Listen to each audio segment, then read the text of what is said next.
Aaron Rodgers has responded to CNN's report about him sharing Sandy Hook conspiracy theories with one of their reporters from years ago. He issued a statement on X that reads, "As I'm on the record saying in the past, what happened in Sandy Hook was an absolute tragedy.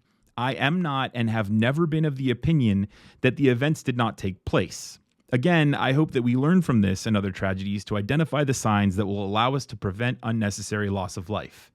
My thoughts and prayers continue to remain with the families affected, along with the entire Sandy Hook community.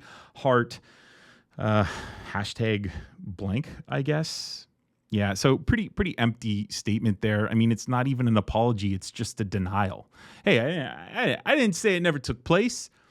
No, Aaron, but you talked about there being men wearing black in the forest, somehow inferring that like the government was responsible for the murder of these children. Here's the CNN report all about Aaron Rodgers sharing conspiracy theories. In 2013, when CNN's Pamela Brown was covering the Kentucky Derby, she was introduced to Rodgers. Hearing that she was a journalist at CNN, Rodgers began attacking the news media for, quote, covering up important stories.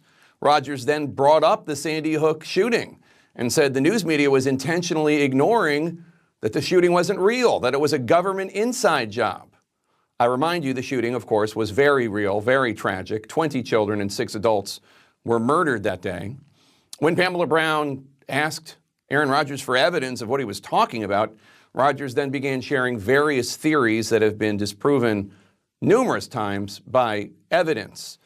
Rodgers falsely claimed to Pamela Brown that there were men in black in the woods by the school, and he asked if she thought that was odd. Brown says that she found the entire encounter disturbing. And I love how Jim Acosta hits him there. He's like, this guy is just talking with no evidence. He's sharing completely debunked theories.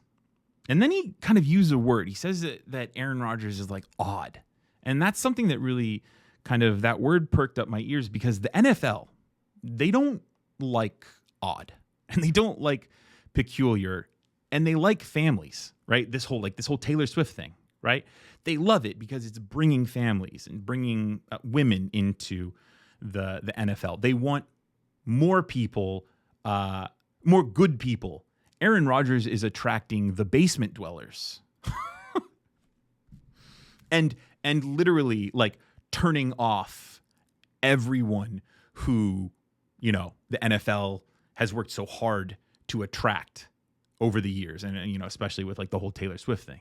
They're bringing in all these new, fresh eyes, and you've got Aaron Rodgers running around in the background screaming conspiracy theories. What did they do to Colin Kaepernick?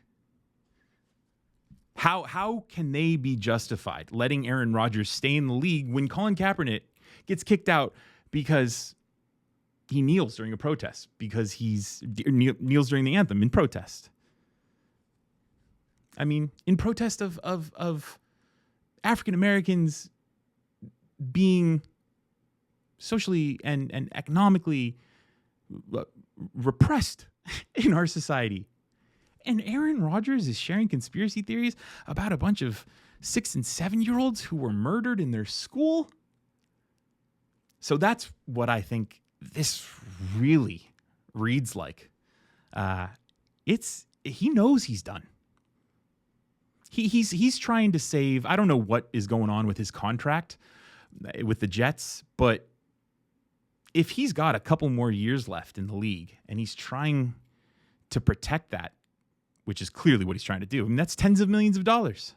So of course they're going to try to get the upper hand on this reporting and on this story. But I mean, that statement reads like I never said it didn't happen.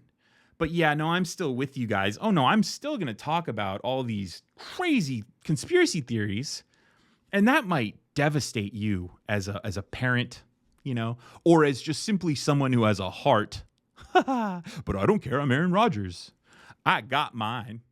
Oh, Aaron, you're disgusting. The reason there's a lot of attention on this is because there were reports that Aaron Rodgers was going to be Robert Kennedy Jr.'s vice presidential pick. That he was going to make him second in line to become president.